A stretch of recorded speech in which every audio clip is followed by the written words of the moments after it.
Why hello lovely humans, Jen Foxbot here. Here is a demo of my intermediate Microbit Magic Wand project, yes. So it uses the same basic framework as the beginner project, and in fact the wand controller is the same setup. So if you want, you could build the beginner project first to get a feel for how it works, and then move on to the intermediate project.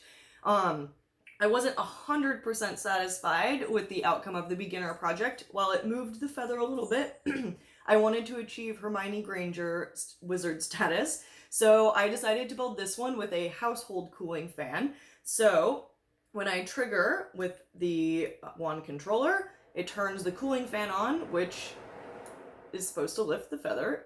I've noticed that it really depends on where I put the feather. I'm using a little bit of window screen to make sure the feather doesn't get stuck. Oh, there we go. Okay. Oh, good times.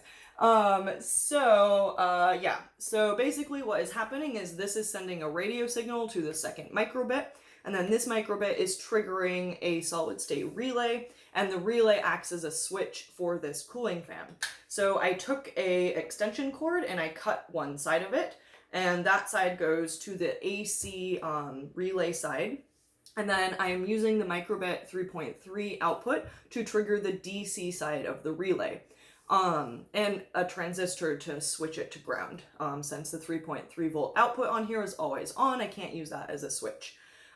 So check out the video description for a link to the tutorial to learn how to build your very own Microbit magic wand that triggers an AC load.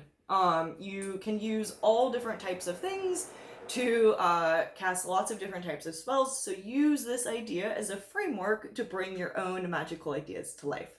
Let me know if you have any questions, and happy making. Bye!